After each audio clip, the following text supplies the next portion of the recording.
yaada bara dheeraa dura yaadamaa turedha.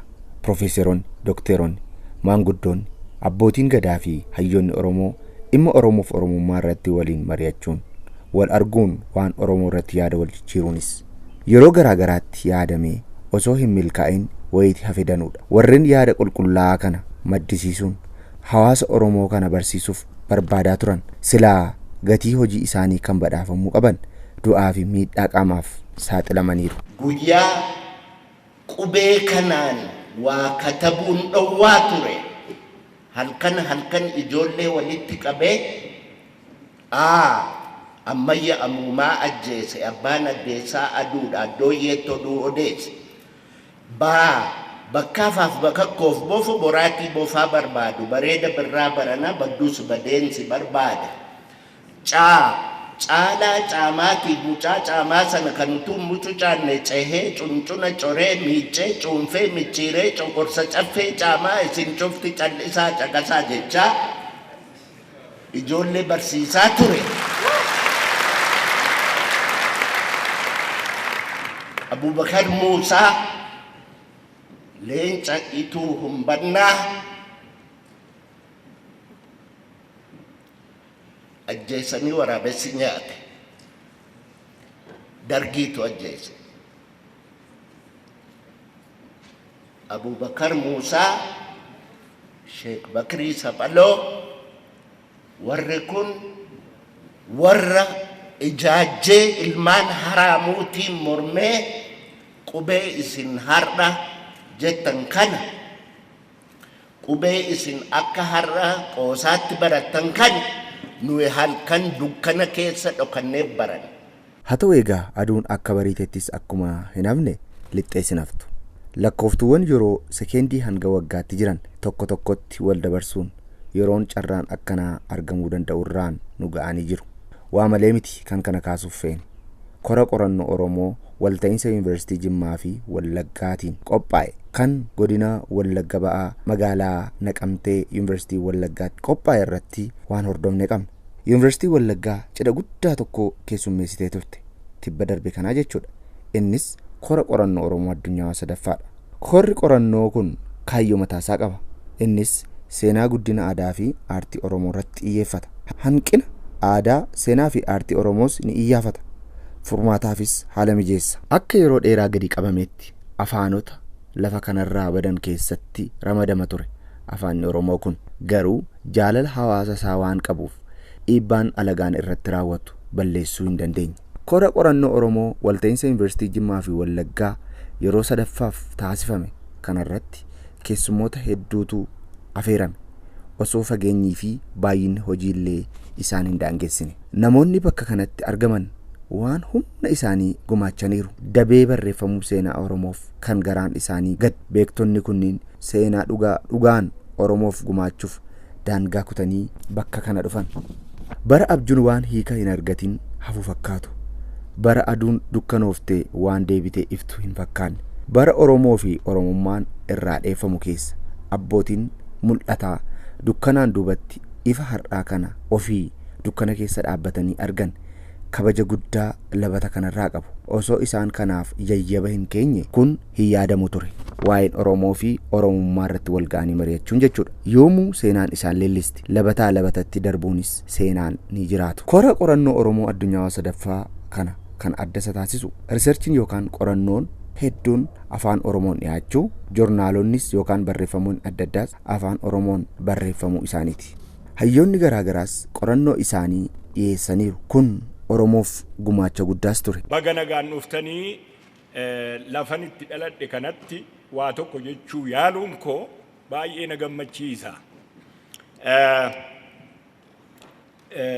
Kanarratti affeeramuu koo fi baay'een galateeffadha. Maalinni walitti nu qabe dubbii Oromoof dubbii Oromummaati. Dubbiin immoo dubbii seenaati. Seenaan hin du'u, hin dulloomu, yeroo yeroodhaati itti fufa, abbaadhaa ilmatti darbee adeema.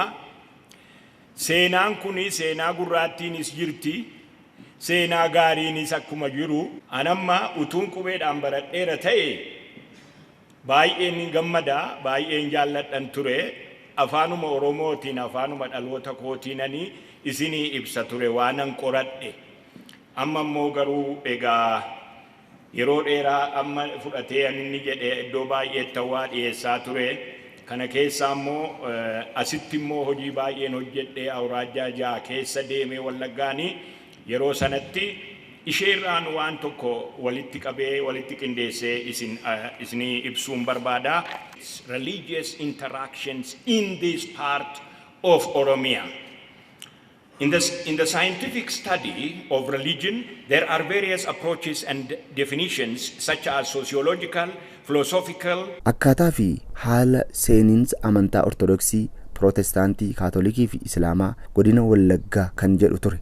Ittiin seenuun qorannoo isaanii giddu seentummaa amantaa fi jijjiirama siyaasaa seenaa Wallaggaa keessatti Profeesar Tasammaa waan qoratan hawaasa achiif dhiyeessaniiru. My paper is simply looking at religious interactions and political transformation in Wallaggaa from historical viewpoint, which paved the way for trade, exchange, and also spread of religions. Oromoon mootota kan maddi isaanii shanan gibee ta'een bulaa turan leeqaa naqamtee fi leeqaa qellemis moototuma kanaan bulaa turan Morodaa Bakaree mootii leeqaa naqamtee ture Jootee Tulluu immoo kan leeqaa qellem Bakaree godaanaa leeqaa naqamtee bara 1841 kaasee bulchaa ture. The major areas where motis emerged included, as you know, the 5 Gibe kingdoms, Shanan Gibe, and also in Lake Anakamti and Lake Akellam, the 2 Lake rulers being Jote Tullu of Lake Akellam and Moroda Bakare of Lake Anakamte. The emergence of the Oromoo kingdoms and the revival of long-distance trade between southwestern Ethiopia and north both had far-reaching consequences in Wallagga concerning religious, economic, social, and political interactions among the people. Bara bulchiinsa moototaa dura Oromoonni Wallaggaa amantaa waaqeffannaa hordofu turan. Hordoftoonni amantaa Islaamaas ta'e Kiristaanaas akka hin turreettuu himama. Oromoon waaqa guddaa tokkicha maqaa dhibbaa Waaqayyootti amana ture. It is said that he ordered farmers under his rule to observe the Sabbath every week and punished those who did not. Before that, there was no such practice among the Oromo society because they were believers in Waka or Wakayo, the only God, the sole supernatural power, and they were neither Christians nor Muslims. Boodar bara mootii Takila Haymaanot Gojjam amantaan kiristaanaa yookaan ortodoksii horroo fi leeqaa naqamtetti babal'achuu jalqabe. Mootiin Morodaas amantaan kiristaanaa Wallaggatti akka eegaluuf tumsa taasisaa tureera. Waldaan yookaan Bataskaanni Iyyesuus jedhamu kan magaalaa Naqamtee keessatti har'allee argamu haftee bara mootii Morodaa ta'uusaa qorannoon Profeesar Tasammaa ni ibsa. Wayita kanarraa kaasee Oromoon hedduun gara amantaa kanaatti akka jijjiiraman ni dubbatu. The spread of Orthodox Christianity gained ground in Horro Gudru and Lake Anakamti during the leadership of King Takla Haymanot of Gojam in the late 1870s and 1880s. Ras Darasut Abo, the general of King Takla Haymanot of Gojam, who was sent to Kafa through the Lake territory after he was given the title of King of Kafa and that of Gojam by Emperor Johannes in 1881. The Ras was the one who gave Etabot, Ark of Covenant, to Moti Moroda of Lake Anakamti, who built Jesus Church, the first Orthodox church in Nakamti. You can find it in this town. Mootota babal'achuu amantaa kiristaanaa fi islaamaaf meeshaa ta'an keessaa maatiin Bakaree godaanaa leeqaa naqamtee fi abbaa Jifaar Jimmaa isaan hangafoota. Mootiin Bakaree godaanaa ofii isaatii daa'imummaa irraa kaasee yoo hordofaa amantaa kiristaanaa ta'ellee nama bilisummaa amantaa kamiittiyuu amanu ture. Amantiin kamiyyuu mirga babal'achuu qaba jechuudhaan daangaa itti hin goone ture. Bulchiinsa keessatti seenaan maqaa gaariinis isa kaasa. Their numbers increased from time to time, becoming a large Islamic community, particularly during the leadership of the Jazmaj Kumsa Moroda. And the roots goes back, and there is now a mosque, as I understand. The Judge Kumsa was a very liberal ruler who allowed free interactions among the different religious groups and Waqefanna, Christianity and Islam. These groups were accommodated by him. Although Kumsa had received church education during his childhood in a church school built by his father Moroda Bakare at Nakamti, he was tolerant to other religions. The Judge Kumsa was a remarkable ruler, a famous one, and he is remembered for his good administration in keeping peace and promoting prosperity in his lands. Onesimus Nasif bara mootii Kumsaa Morodaa gara lixaa dhufuun kitaaba qulqulluu afaan Oromootti hiikuun riqicha afaan Oromoon barreessuu har'aa kana buusee ture. Wallagga keessatti amantaan Pirootestaantii babal'achuu isaatiif sababa kan ta'e afaan Oromootti fayyadamuu hordoftoota amantichaa ture jedhama. Akka qorannoon kun himutti Oromoon waaqeffataan alatti Islaamas Kiristaanas akka hin turreetu himama. Waaqni waaqeffataan Oromoo jedhu Waaqayyo isa Kiristaanii fi Allah isa Islaamni jedhu waliin garaagarummaa akka hin qabnetu himama. He is said to have welcomed Onesmus Nasif, the translator of the Holy Bible, into Afan Oromo using Serbian script. In this connection, in Boji, Dibaba Bakare is to be also remembered because he was very liberal in encouraging the missionaries to teach and preach. Kumsa was already informed about the Bible written in Afan Oromo and was eager to have a copy. He was therefore happy when he received the Bible from Onesmus Nasif. Kumsa's willingness to allow the establishment of the Protestant missionaries in Wallagga helped and enhanced interaction, religious interaction, and the spread of modern education. But it is important to note that the introduction of Protestantism in Wallagga created tensions and an outright opposition from the Orthodox Church leaders and the priests in the area. Professor Ifreem Isiaq namoota Yuunivarsiitiin Wallaggaa keessatti akka banamuuf dhama'aa turan keessaa tokkodha. Qorannoon isaanii wal fakkeenya afaanni Oromoo afaanota maatii Afro-Eeshiyaa waliin qaban irratti xiyyeeffata. Ani baay'een gammada har'a maalii fi ani yeroo hundumaa ijoollummaa kootti jalqabee baruun nan jaalladha, tamaaruun nan jaalladha.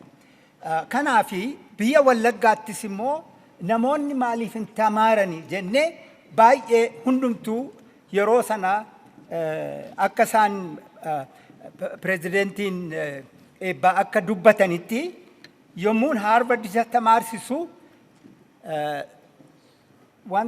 1972 waggaa kabraa faranjootaa 1971tti ani immoo akka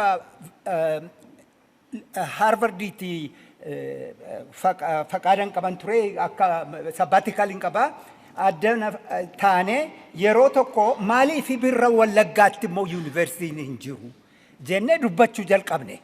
Kana booddee Waaqayyo galateeffamu Baaroo Tumsaa Baqqala Asfaw Garmanfas nama shana ja'a taaneetu komitii tokko dhaabneetu kana namoonni baay'ee immoo walitti qabanii karaa mootummaa jaan ho'ii hennaa faqaadan kennan ta'e malee fi kun hin danda'amu jennaan obbo Abrahaam Maanuweel Abrahaam bira dhaqnee isaanitti immoo kadhannee isaan immoo gana jaan ho'ii dhaqanii kun karaa mootummaa yommuu baay'ee immoo waan gammadan natti hin fakkaatu. Haa ta'u malee waan yeroo sana nuyi akka visionii qabne kuni har'a akkana ta'ee addana yuunivarsiitii Wallaggaan addana jiraachuun baay'ee na gammachiisa. Waaqayyo haa galateeffamu. Egaa addas immoo har'atti wanna waamanis wanni ulfeessanii Professor President Eebbaa President Wallaggaa Yunivarsiitii President Fiqree warra Jimmattis na waamanii turanii President Jimmaa Dr. Alamuu yeroo baay'ee kana jin silkiidhaan na dubbatanii dhufte malee ani iyyuu dhufuu na rakkisee ture garuu isaaniif moo natti na cacaananii akkan sitti jala yeroo sana ani waggaa 50 akkan na jootii ba'e afaan Oromoo namni tokko immoo waggaa 5tti raanfata ani immoo hin raanfanne illee.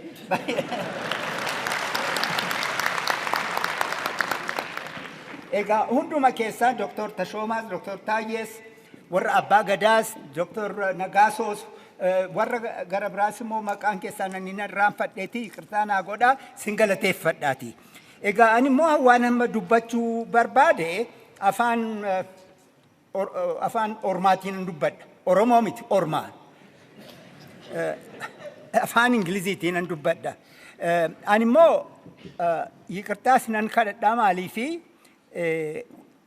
dubbii ani qophaase kuni warra akadeemikiiti malee si general lecture akkasii miti. Kanaafi waan an jedhu innaa hirriba sinii qabsiise rafaa hobaan ta'u.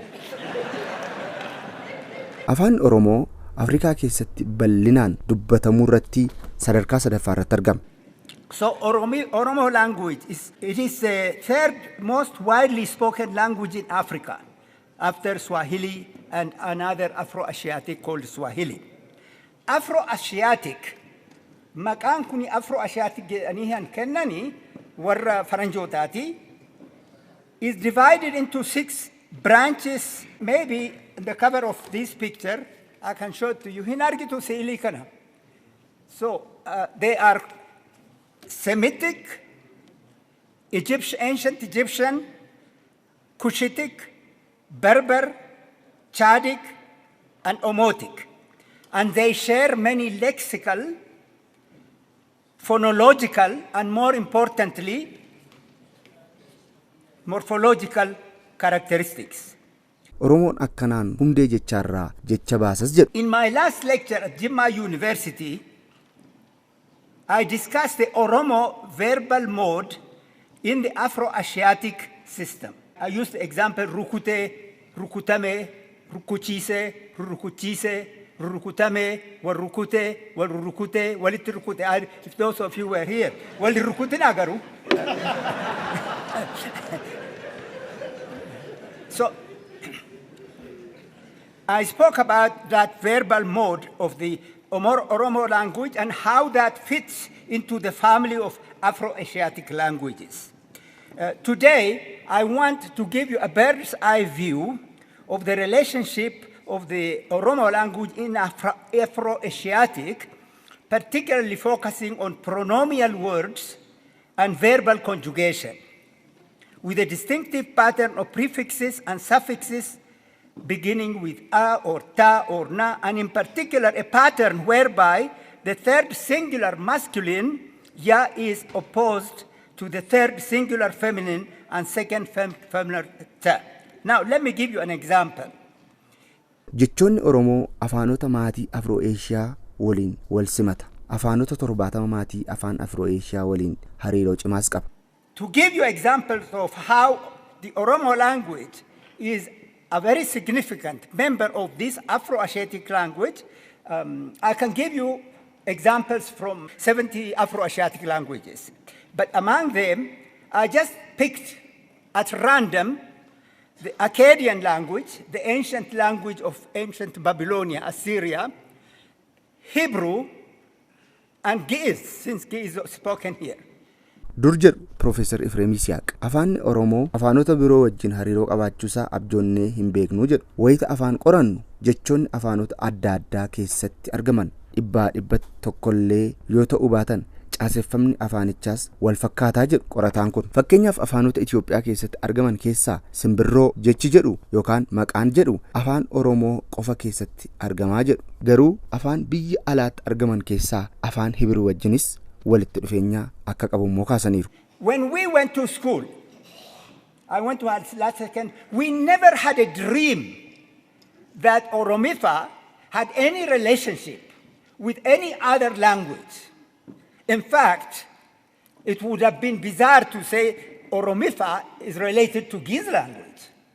But scholars today worldwide, among them, many of you might have heard about I think it was a man called Ibn Ezra who 1,000 years ago already noticed that the Hebrew language had some relation with the Berber language. So to see the relationship of the Giz and Hebrew and Akkadian, let me give you. I, Ana, Afaan Oromoon ana jenna miti. Akkadian anaku. Afaan Hebruun ana. Ani. Gi'izin ana. You, Afaan Oromoon at. Afaan Akkadian atta. Afaan Hebruutis atta. Afaan Gi'izin immoo anta. Inni, isa. It's very interesting. In this case, Akkadian is like Oromo, isu. But in Hebrew it's hu, and in Giz it's yiti. So they don't have to be always 100% related. And for a woman, ishe, and in Akkadian, ancient Akkadian, it is she. We, nui, in Akkadian is nunu. No, the ending kuni is toko. Hebruti nena. Gi'izitmo nehna. So you can see how these lines, they are lined up together. Isin, for plural. In Akkadian, asunu. In Hebrew, aten, asun. And in Giz, antimu. This is just a pronomial part. By the way, I will say something about this later. When we compare languages, we don't focus on words. Although I can give you some words which cut across all these different languages. Words don't mean very much. What is important is what we call morphology. Morphology is from the Greek, it means the body structure, the grammatical structure, the verbal structure, the adverbs, the prepositions. I took the example of I write, nan kataba. In Akkadian, it says akutub. In Hebrew, it's ektub. In Giz, na kutabu. In Giz is closer here to the Oromo. Nan kataba, naktaba. Maybe I should really give you many of these examples, but what is interesting is when we have the endings like you write, hin katabta, in Akkadian, taktuba. You see, they end both of them with a, and in Hebrew, tuktub, or tuktube. I'll just give you maybe a few examples instead of going over all of those. Hin katabna, in Hebrew, it becomes a reverse. The na comes before, ne kataba, niktub, niktaba. Hin katabtu, in katabtu, exactly in the Akkadian language, tiktabu. So the ending is u. Akkuma kana immoo Dr. Assabee Raggaasaa qorannoo isaanii dhiyeessanii turan. Xiyyeeffannaan qorannoo isaanii afaan aadaa fi aartiin Oromoo eenyummaa Oromoo cimsuu keessatti maal akka fakkaatu ture. Akkamiinis waliin ta'anii eenyummaa Oromoo akka cimsan hubachiisa. Humna maalii qaba aadaan afaanii fi aartiin Oromoo eenyummaa Oromoo cimsuu irratti humna maalii qaba kan jedhudha. Waa'ee aadaa dubbatameera, waa'ee afaanii dubbatameera, waa'ee aartiin dubbatameera. Kun hundi waliin ta'ee what's the nexus between these three pillars in building Oromo identity. Maalidha kun kan jedhu sana gaggabaabseen ilaala. Waliin ta'anii eenyummaa ofii akkamitti cimsuun ni danda'a. Maalidha kan kanaaf gargaaru kan jedhudha. Collective identity keessatti Oromoon akkamitti sirroota darban keessatti miidhaan isaanirra ga'e hin dadhabsa miti yeroo baay'ee nama cimsaadha. Sana na ilaala. Wantoota kan sadan walitti qabee immoo cuunfuu na yaala akka kanaatiin deemna jechuudha.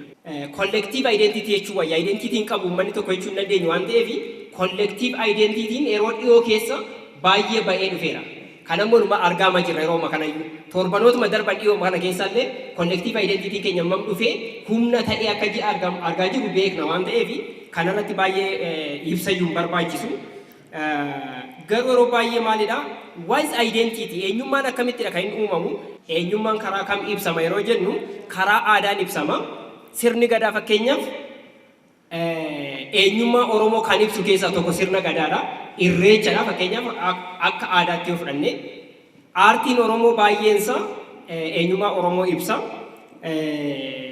Oromoo collective identity kana kan fidaa jiranii maal faadha yoo jenne 1960 keessumaati yoo jalqabne the historical reconstruction namoonni waa'ee seenaa irra deebanii the dominant discourses in Ethiopian historiography sana deconstruct godhanii barreessuun mataansa akka collective identity Oromoo dhufu kan godhe keessaa tokkodha jedha. Aartiin Oromoo karaa adda addaatiin fi afaan Oromoo ba'uunsaa warra dura jiru dubbatamanidha. Qorannoowwan kora qorannoo Oromoo addunyaa sadaffaa irratti dhiyaatan hedduu keessaa kunniin muraasa. Hojii kanaaf bu'uura kan ta'e Yuunivarsiitii Jimmaa ture jedhu. Dhaabbata qorannoo Oromoo kan jedhu biyya kanatti kan jalqabe Yuunivarsiitii Jimmaati. Kun kan inni mirkanaa'e bara 19 akka lakkoofsa warra biyya alaatti bara 1915 seenetiidhaan murtaa'ee dhaabbata qorannoo Oromoo kan jedhu dhaabbate. Achiin hojiitti seene jechuudha. Akkamitti dhaabbate isa jedhuudhaaf duruma afaan Oromoo sadarkaa digiriitti achitti yogguu jalqabeef waggaa muraasa booda immoo folklooriin Oromoo achitti yeroo jalqabu dhaabbileen kun yookaan muummeewwan kun kan isaan kaawwatan ture adeemsa keessa maal dhaabu gara dhaabbata Oromoo dhaabutti.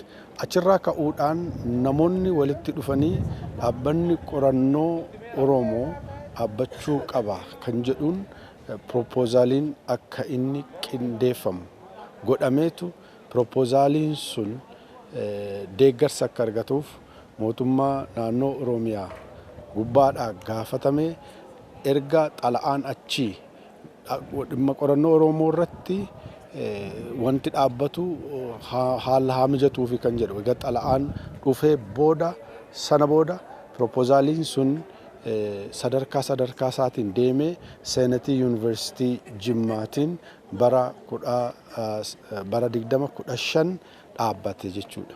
Namoonni bakka garaagaraatii dhufan Oromoon akkeettiin bakka tokkotti wal arguunsaa hojii cimaadhaa jedhu. Wanti walirraa argatanis guddaa ta'uusaa ni kaa'u. Qorannoon kun yookiin konferensiin qophaa'e kun qorannoo dhimma Oromoo ilaalchisee keessumaa afaan saba keenya aartii fi seenaa akkasumas aadaa isaa ilaalchisee beektonni adda addaa peeperii qopheeffatanii kan irratti dhiyeeffatanidha.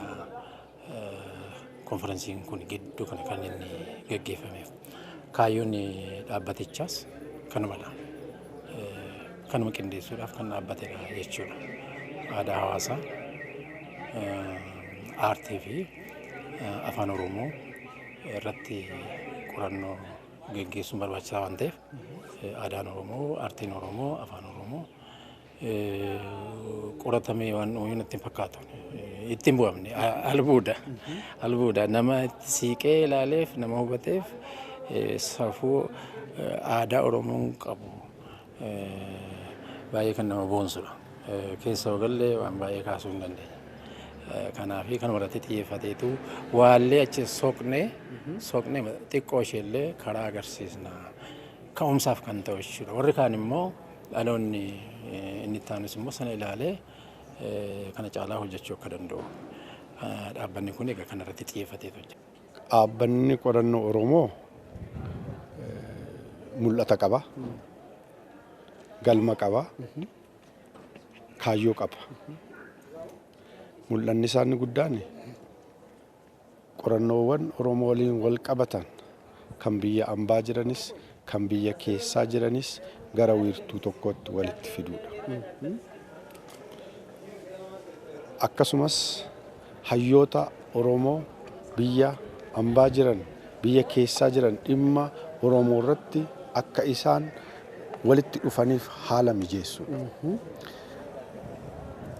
Maalirratti haala mijeessa dhimma maalirratti isa jedhuuf dhimma afaanii qofaa miti, dhimma aadaa qofaa miti, dhimma seenaa qofaa miti, dhimma damee barnootaa kamiyyuu kan Oromoo waliin wal qabatu multidisciplinary issues kanneen jedhaman baayoloojii waliin kan wal qabate ta'uu danda'a, fiiziksii wajjin kan wal qabate ta'uu danda'a.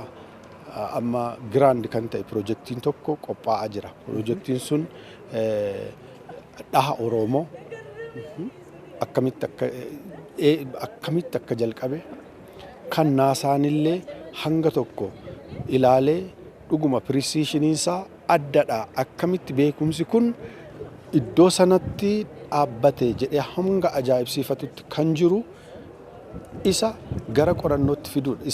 Isaaniin gara qorannootti fiduudhaaf maal gochuu qabda? Ogeessa astiroofiiziksii si barbaachisa. Dhimmi dhaha Oromoo fiiziksii waliin wal qabata. Kanaafuu hayyuun fiiziksii dhaabbata qorannoo Oromoo keessatti barbaachisaadha jechuudha. Hayyoota kamiyyuu kan of jalatti hammatu dhimma Oromoo irratti kan qorannoo gaggeessuu irratti xiyyeeffata jechuudha. Afaan Oromoo aadaa, duudhaalee fi aartii yookaan immoo ogummaa Oromoo carraa jiruu fi waan akkasumas immoo danqaaleen jiru maali kan jedhu irratti kan qo'atamaa ture. Danqaalee garaagaraan akka jiran beekamaadha. Danqaalee jiru dhuunfaadhaanis kaasaa turanii ogbarruu keessatti warri ogbarruu barreessanii. Egaa inni guddaan nuyi asirraa argameera jennee fudhannu dhimmoota akkaataa kamittiin gara fuulduraatti ogbarruun Oromoo qindaa'ee taa'u akka qabu irratti waliigallee irra qindaa'ee taa'uudhaan akka irra jiraatu durumaa kaasee jechuudha. Maaliif kanaan dura kan barreeffamaa ture yeroodhaa yerootti barreeffama garuu harca'aadha. Sirriitti qindaa'ee hin jiru waan ta'eef sirriitti qindeessuudhaan isa kana gara fuulduraatti kaa'uun irra jiraata. Ogbarruu Oromoo kana ogbarruu Oromoo duwwaa otoo hin taane akkasumas immoo aartiin Oromoos yoom jalqabe, eessaa jalqabe, akkaataa kamitti jalqabe, maaliin jalqabe, wantoonni hamma yoonaatti hojjetaman maali, eessa jiru, maal irratti xiyyeeffatu, maal fakkaatu isa jiru kan gadi fageenyaan walitti fidnee keenyee dhaloota dabarsuun baay'ee barbaachisaadha jenneeti kan ilaalle. Akkuma kanas immoo egaa kanarraa kaanee gara maxxansaatti deemna. Amma egaa qorannichi kan dhiyaatu afaan Oromootiin. Kanaaf dookimentiin gara fuulduraatti maxxansinu amma isuma kana wajjin wal qabsiifnee afaan Oromootiin kun bu'aa guddaadha jechuudha. Maaliif yeroo baay'ee piroosidiingiin garaagaraa yookaan immoo qorannoon garaagaraa afaan Oromootiin gaggeeffaman badaan hin argamani. Inni kun hanqina gama sanaan jiru yookaan immoo qaawwa gama sanaan jiru duucha. Kanaaf iddoo sanatti baay'ee akka inni nu gargaara kan nu fayyadeedha kan inni hubannu jechuudha.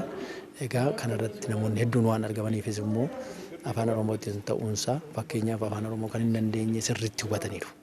Maaltu kanarraa ba'asa jedhu yaada kennaniiru. Waraqaa dhiyaate irratti yaada gadi fageenyaan kan isaan kennan waan hubataniif waan dhaga'aniif jechuudha. Uummata bal'aa bira yeroo maxxanfamee deemu immoo kana caalaadha kan isaan irraa argatan waan ta'eef faayidaa guddaa bu'aa guddaadha kan irraa arganne jenneetti amanna. Daangaan afaan Oromoo barreessus kana caalaa babal'atee barreeffamuu qabaachuu irrattis yaadni garaagaraa hirmaattotaa fi hayyoota sagantaa kanarratti argaman irraa ba'eera. Barreeffamni jiru naannoo tokko duraadha. Garri baay'eensaas gara afaanii kana asoosoma akkasumas seenaa wajjin wanti wal qabatanidha yeroo baay'ee kan barreeffamu. Garuu waan keessumaa qonna wajjin wal qabatee Oromoo fi haalatti inni uumama kana kunuunsullee hundumaa kanatu barreeffamaan jiraate bu'aa guddaa qaba ummatichaaf. Keessumaa kitaabonni barreeffamanii jiranillee gara afaan kanaatti jijjiiramanii immoo bu'aa guddaa qabu. Namoonni baay'ee irraa hubachuu danda'u. Amma asittillee har'a kitaabni tokko akkaawuntiidhaan barreeffamee jira barsiisaa yuunivarsiitiin. Akkasuma waan xiqqoo barreeffamuu jalqabaniiru. Garuu yuunivarsiitonni yeroo ammaa gara caalu barsiisuu irratti qorannoo gaggeessuu irratti keessumaa afaan Ingiliffaatiin kan isaan barreessan yeroo baay'ee Garuu gara fuulduraatti xiyyeeffannoon jirus kaayyoon akka muummee tokko bannee jirrus keessumaa Institute of Afaan Oromoo and Afroasiatic Language Centeriin kun xiyyeeffannoon isaanii guddaa afaan kanarratti keessumaa afaan Oromoo duwwaa irratti otoo hin ta'in waanuma jiru hundumaa qonna wajjin wal qabatee daldala wajjin wal qabatee kitaaba tokko tokko illee haala ittiin maxxansu keessumaa amma turizimii naannoo kana jenneerra.